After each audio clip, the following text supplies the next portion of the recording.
Vamos fazer uma oração então, para a gente começar? Sim. Filho do Espírito Santo também. Ave Maria, cheia de graça, o Senhor é convosco, bendito sois vós entre as mulheres, bendito é o fruto do vosso ventre, Jesus. Santa Maria, Mãe de Deus, rogai por nós, pecadores, agora e na hora de nossa morte. Amém. São José, rogai por nós. Pai do Filho e do Espírito Santo. Amém. Então, boa noite, Cleidiane, Adriana, Letícia, comadre, boa noite. Benção, padre, boa noite. Abençoe. Boa noite, Padre, sua bênção. Abençoe, Adriana, boa noite. Então, né? Então, o tema de hoje é sobre a santificação do lar, não é isso?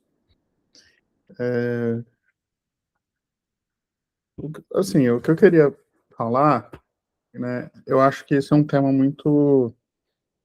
eu acho que é um ponto de vista muito importante. Todas as vezes que a gente fala, que a gente usa o termo santificação para aquilo que não são pessoas propriamente falando. Não sei se vocês vão entender. A gente pode santificar coisas, né? Como que a gente santifica coisas? É quando a gente tira essas coisas do uso profano, por alguma espécie de bênção ou de consagração, né? Então, existem algumas bênçãos que são, que fazem com que um objeto vire um objeto santo, né? Então, né, por exemplo, uma imagem que foi abençoada, não posso jogar no lixo, né? Eu tenho que enterrar, se ela quebrar, porque ela virou uma imagem santa. Ela foi santificada por Deus, né? Então, existe essa santificação das coisas, né? E existe a santificação das pessoas. A santificação das pessoas, ela é diferente da santificação das coisas, porque as coisas é um ato exterior, né? Ou seja, um sacerdote ou um ministro de Deus faz com que aquele objeto se torne algo sagrado. Mas isso não muda aquilo que aquele objeto é, no sentido de que ele não teve uma participação ativa nesse processo. Agora, as pessoas não. Quando uma pessoa se torna santa, ela, ela é mudada por dentro e ela participa desse processo. Essa é a diferença, é uma das diferenças básicas entre o catolicismo e o protestantismo. Por quê? Lutero, ele acreditava que quando a pessoa ia para o céu, era porque Deus tinha coberto aquela pessoa com uma capa de santidade. Deus olhava para a pessoa, via a fé e deixava a pessoa ir para o céu. Mas a pessoa mesmo, ela não mudava nada, ela só estava coberta de fé. Não tinha uma santidade real. Por isso que eles não acreditam nos santos. Com o passar do tempo, eles foram deixando de acreditar nos santos. E a maioria dos protestantes. Na Igreja Católica, como é que isso funciona? A gente recebe de Deus a graça pelo batismo. A graça é uma coisa que nos transforma interiormente. A gente colabora com a graça e a gente vai mudando o nosso interior, nos tornando mais parecidos com Cristo, né? E esse sentido de santidade é um sentido que só existe para as pessoas. Quando a gente usa expressões, né, como expressões mais gerais, a gente sempre tem que se referir às pessoas particulares envolvidas. Então, por exemplo, né, é uma coisa que se fala muito, uma expressão que se usa muito. Namoro santo. Né? Você, eu quero ter um namoro santo. Bom, o que é um namoro santo? Namoro santo é uma pessoa santa namorando com outra pessoa santa. Porque o namoro não é ninguém. Ou seja, o namoro é a relação entre duas pessoas. Né? Então, ou seja, não existe, porque às vezes as pessoas vivem num mundo meio assim, eu vou criar, eu sou, né, eu sou assim, minha namorada é assado, mas nós vamos ter um namoro santo, meio que independente do que nós sejamos, né? E a santificação do lar é a mesma coisa, ou seja, o lar vai ser santo na medida que as pessoas forem santas, né?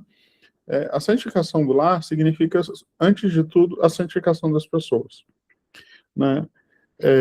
E a santificação das pessoas é um processo, antes de tudo, pessoal. Antes de tudo, eu diria que até um pouco solitário, né? E, em um segundo momento, né, existe essa influência benéfica de um sobre o outro. Então, eu acho que, quando a gente fala de santificação do lar, o primeiro passo, né, é a gente ficar consciente da nossa necessidade de buscar a nossa própria santidade, né, a nossa própria santificação, a nossa oração pessoal. Por exemplo, uma coisa muito boa, muito louvável, é a oração em família. Só que a oração em família, ela tem que ser já um segundo momento, ou seja, a pessoa tem que ter oração pessoal. Se a pessoa só rezar quando reza em família, ela muito dificilmente vai conseguir avançar, sabe, na vida espiritual, conseguir crescer. Até porque todo mundo sabe que quando a gente reza sozinho, a gente tende a rezar com mais atenção, rezar melhor do que em família, sobretudo se tem criança, né? Então, esse processo é fundamental, né? A gente buscar a santidade. Evidente que, na medida em que eu busco a santidade, isso acaba transparecendo de alguma forma. Não no sentido de eu querer me mostrar ser vaidoso, aparecer, querer ser melhor nesse sentido. Mas, claro, se eu estou buscando a santidade, as coisas também concretas, as circunstâncias da minha casa, elas vão ficar mais ou menos de acordo com isso, porque ainda mais a mulher é quem dá o tom para dentro de casa. Então, claro, se eu estou buscando a santidade, não vai ser qualquer coisa que vai passar na minha televisão. Não vai ser qualquer música que vai tocar lá no meu aparelho, né? Hoje em dia não é no rádio, mas na televisão também. Não vai ser qualquer música que vai tocar lá na televisão. Não vai ser qualquer jogo que eu vou deixar meu filho jogar. E assim vai. Não, essas coisas, né, que fazem com que a gente entre numa casa e pense, caramba, essa casa aqui as pessoas lembram de Deus, pensam em Deus, isso acontece e deve acontecer como reflexo de uma tentativa pessoal de alcançar isso.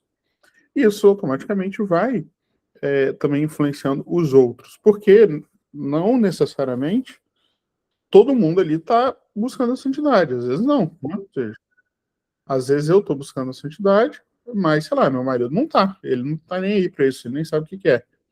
Né? Ou, sei lá, meu filho adolescente que é rebelde e não está nem aí também.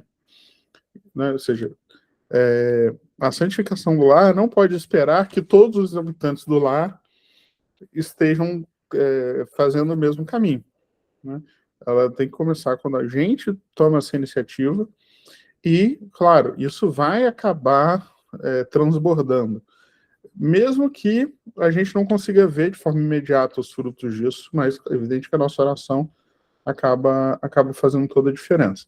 Então, acho que esse é o primeiro ponto. Quando a gente fala de santificação do lar, é sempre lembrar isso. A santidade, ela é sempre um atributo das pessoas, né? Então, eu tenho que me santificar para que o lar todo e as pessoas se santifiquem. E depois, né, a santificação do lar pode se referir também ao fato de que eu preciso me santificar em um ambiente concreto. Né? Seria uma espécie de esquizofrenia espiritual, aquela pessoa que, eu me santifico, sei lá, só quando eu estou na igreja. Então eu vou domingo, ou outro dia da semana que eu vou, é o dia que eu rezo, etc. E aí naquele momento ali eu estou conectado com Deus. E dentro de casa é outra história, no trabalho é outra história, e assim vai.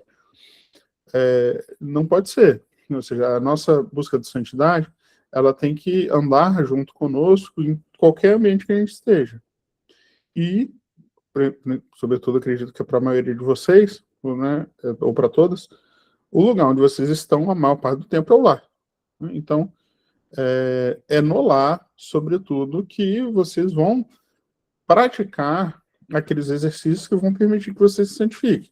Então, é no lar que vocês vão rezar, né? É no lar que vocês vão fazer penitência, é no lar que vocês vão fazer mortificação, é no lar que vocês vão conseguir, ou seja, fazer aquelas coisas que vão permitir com que vocês cresçam nas virtudes, enfim, né? Em tudo isso.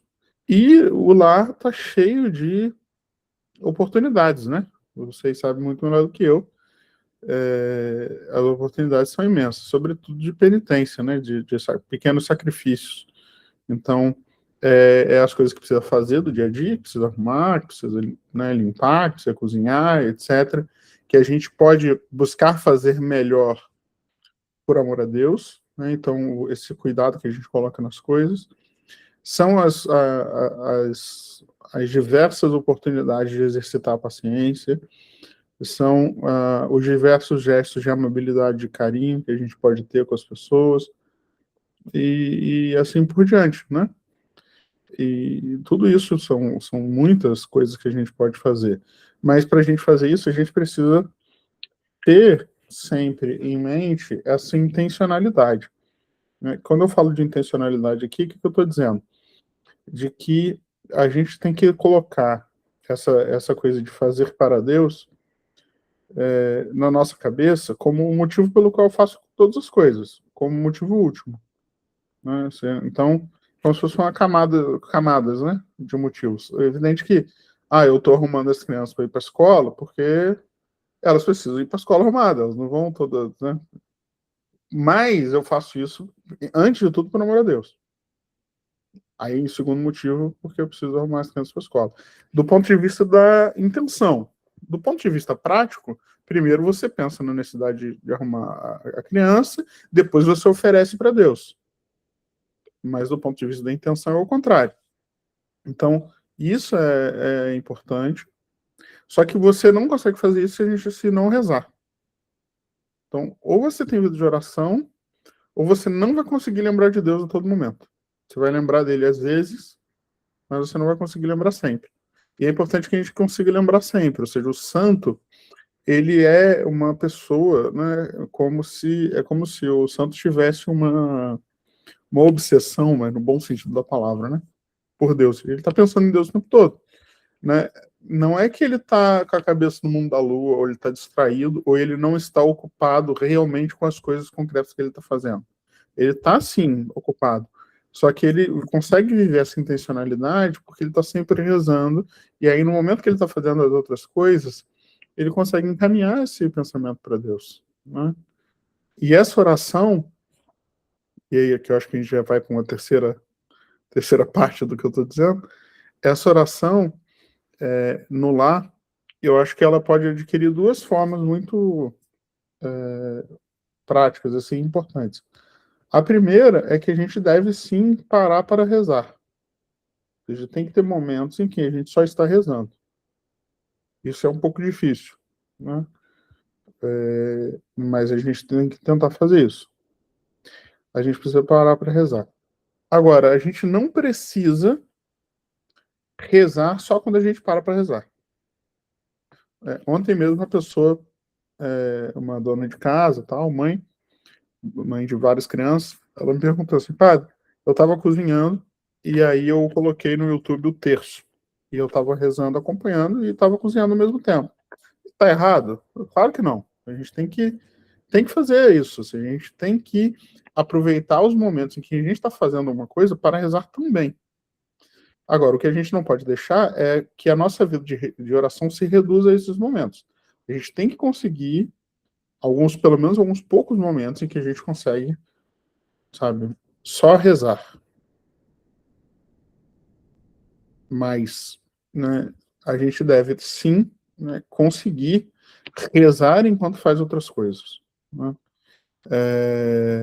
E isso é uma das coisas que é muito importante, que é fácil de fazer, e que às vezes algumas pessoas não fazem porque acham que é errado. Tem gente que acha que é pecado fazer isso. Ou seja, é como se eu estivesse menosprezando a oração, né? Ou seja, eu estou ocupada, e aí se eu estou rezando ao mesmo tempo, é como se eu tivesse... Não, não é isso, né? A Escritura não pede para a gente rezar sem cessar. Como é que eu vou rezar sem cessar se eu não posso trabalhar e rezar ao mesmo tempo, né? Claro que eu posso. Só que o exemplo de Cristo também nos mostra que muitas vezes ele se retirava para rezar, né? Então a gente deve fazer essas duas coisas, conseguir parar para rezar e ao mesmo tempo aproveitar os momentos em que nós estamos ocupados, né? E aí no lar isso é abundante, assim, né? Porque você está lá fazendo um monte de coisa em que você tem essa oportunidade. E hoje em dia, com as mídias sociais, internet, etc., tem até essa facilidade de você coloca um áudio para escutar uma meditação, uma pregação, você coloca um terço, tem essa facilidade, né? Mas mesmo se você não quiser usar nada de tecnológico, você pode muito bem ir usando o que você quiser. Ou um terço com o terço na mão, ou rezar o terço sem o terço na mão, mas está sempre repetindo ali aquelas orações, porque isso são formas de santificar o trabalho do lar, né? Ou seja, aquele trabalho típico de dentro de casa, que é fundamental, né? E que vai ter muito mérito, vai te ajudar nas intenções que você precisa rezar, e que vai também, com certeza, marcar nos filhos a imagem que eles têm de vocês e da religião, né? Ou seja, eles vão sempre lembrar isso no futuro, de que, sei lá, minha mãe sempre estava rezando e tal. Ou seja, isso marca bastante, né?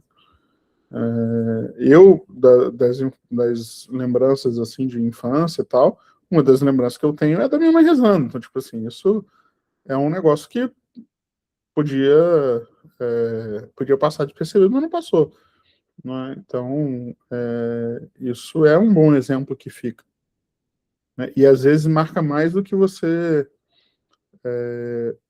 de vez em quando, chamar ele para rezar também, né? Ele está vendo que você também está rezando sozinho, ou seja, rezar não é só um ato social, um ato familiar, né? Rezar é uma necessidade da pessoa, né? A gente tem que fazer. Bom, acho que é isso tudo que eu queria falar. Não sei se ficou muito confuso.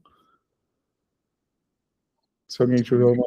Não, não ficou confuso, não, padre. Deu para entender, né, perfeitamente.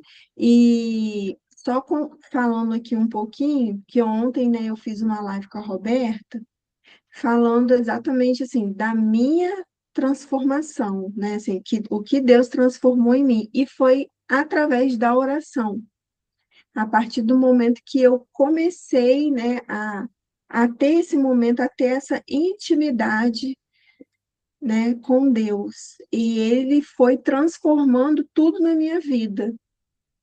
E, como eu falei ontem, eu não comecei assim, né?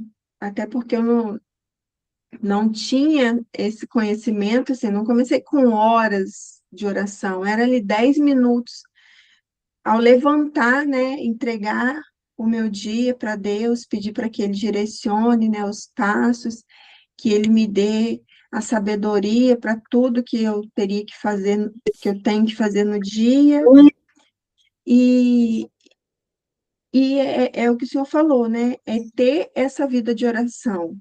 Rezar em família, nem sempre, por exemplo, aqui em casa, eu ainda não consigo esse. Eu rezo com as crianças, né? De manhã e à noite antes de dormir. Mas, assim, a gente ainda não tem essa questão de rezar o terço em família. Mas Deus já está, né? Trabalhando a partir do meu momento, né, de oração, como o senhor falou, que é importante que a gente tenha o nosso momento, por menor que seja, mas que a gente não deixe de ter esse momento a sós com Deus, né? Isso, isso mesmo. Alguém tem alguma pergunta? Fiquem à vontade.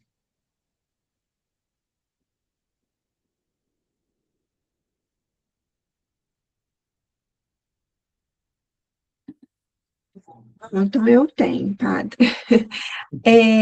Durante o dia, né, que a gente está ali envolvida, como o senhor falou, pode rezar um terço, colocar, né, no YouTube e seguir. Mas também temos as jaculatórias, né, que a gente pode ir fazendo durante o dia. Isso. com certeza, ejaculatórios são fundamentais, né?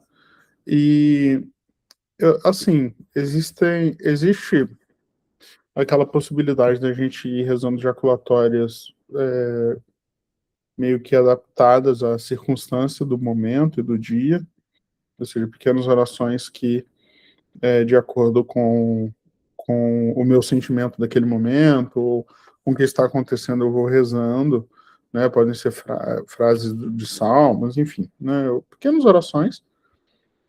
E existe também um método, né, que os orientais fazem muito isso, de você repetir a mesma, né, durante, né, ou seja, durante o dia, ficar repetindo a mesma oração o tempo todo, né, principalmente a chamada oração de Jesus, né, Senhor Jesus Cristo, Filho de Deus, tende piedade de mim, pecador. Né, e é muito comum no Oriente, né, católico, como ortodoxo também, repetir, às vezes milhares de vezes por dia, essa oração, que é o resumo, né, da oração do publicano, da oração do cego de Jericó, né, ou seja, aquela oração que Jesus escuta, né? Então, pedir a misericórdia é o principal que a gente pode pedir a Deus, né, a nossa salvação. Então, ficar repetindo isso muitas vezes durante o dia, isso é muito, muito importante, né?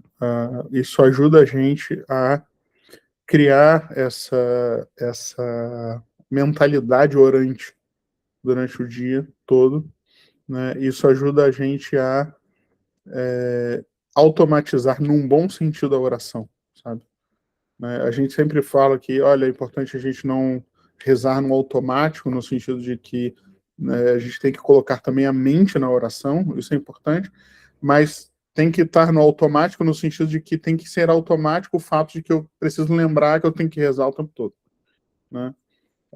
A gente não deveria ter que fazer um grande esforço para lembrar que precisa rezar, né? Isso tinha que ser meio básico, tinha que ser como qualquer outras como as necessidades, né? Assim como se eu tô com sede, automaticamente eu vou para a água, eu não preciso ficar muito, né, pensando. Então, ao mesmo tempo, eu deveria estar a todo momento, sabe, sentindo essa sede de rezar, né? Porque eu preciso. Então, as jaculatórias ajudam muito nesse sentido, né? Como o terço também. O terço é isso, essa repetição. Só que o terço é grande, né? Ou seja, a Ave Maria não é uma ejaculatória, a Ave Maria é uma oração, né, maior. Mas também serve, claro, evidente que serve, né? Mas às vezes essas menorzinhas acabam facilitando também, né? Então, isso ajuda a gente a rezar também quando naqueles dias que a gente está sem, sem o que dizer, digamos, sabe? Quando a gente às vezes a gente está num momento espiritual em que a gente está diante de Deus, a gente até quer rezar, mas a gente não sabe o que falar, sabe? Não vem nada, né? Você fica ali meio sem graça diante de Jesus, sem saber o que dizer. Então, isso ajuda bastante. Olha, você fala assim, eu queria falar alguma coisa, mas eu não sei o que falar, então eu vou falar isso daqui que eu sei que o senhor vai gostar que eu fale isso, então eu vou falar isso aqui.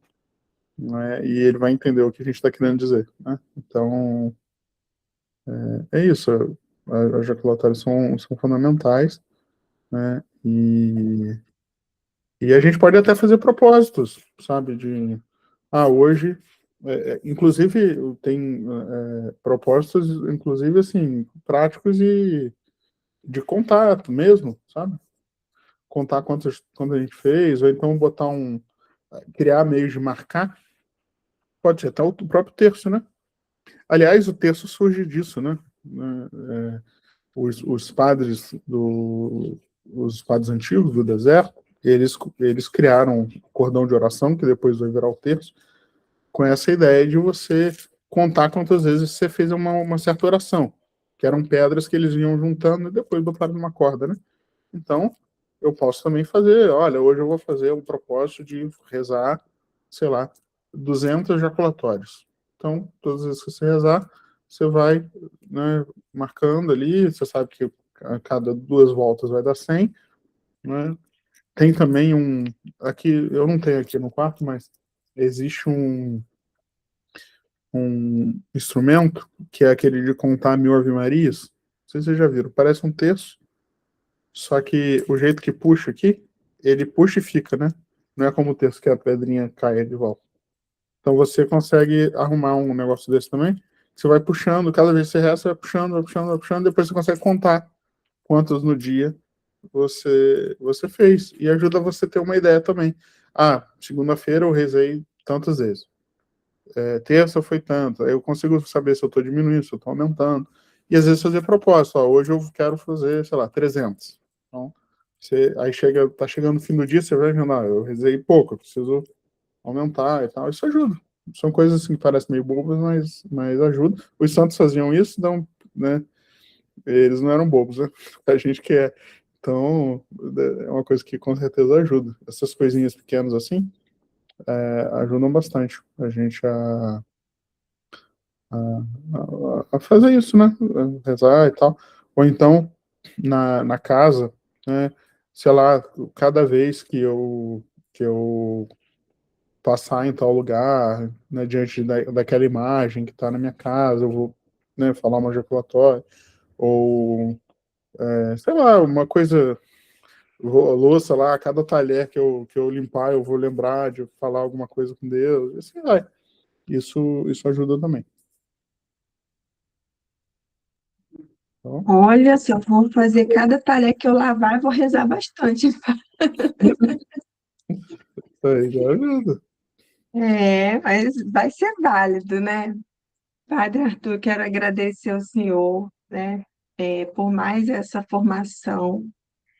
E, assim, é um assunto que a gente tem muita coisa, né, para a gente pensar, e diante de tudo que o senhor falou aí, né, a gente conseguir agora, diante do nosso dia a dia, né, ver o que que a gente pode incluir, né, de oração, de uma forma mais, né, prática, de acordo com a realidade de cada uma, né? Que a minha realidade é uma, da Magali é outra, cada uma tem a sua realidade, né? Mas com certeza esse conhecimento, né, que o senhor trouxe para nós vai nos ajudar agora nessa nossa caminhada, né, do dia a dia, do lar, a buscar essa santificação, né, para nós, para nossa família, que a partir de nós, né, a gente consegue alcançar, né, a nossa família, nosso esposo, nossos filhos. Muito obrigada, né, pela sua disponibilidade mais uma vez. Bom, agradeço muito ao Senhor. Deus o abençoe e nós rezamos pelo Senhor, tá? Obrigado, reze sim, por favor, que eu preciso. E é isso. Fico feliz de participar aqui de novo. E sempre que eu puder ajudar, vocês podem falar, né, e a gente vai ter outros encontros, se Deus quiser. Vamos sim, se Deus quiser. Tá bom? Deixa eu só encerrar aqui. Deus abençoe vocês.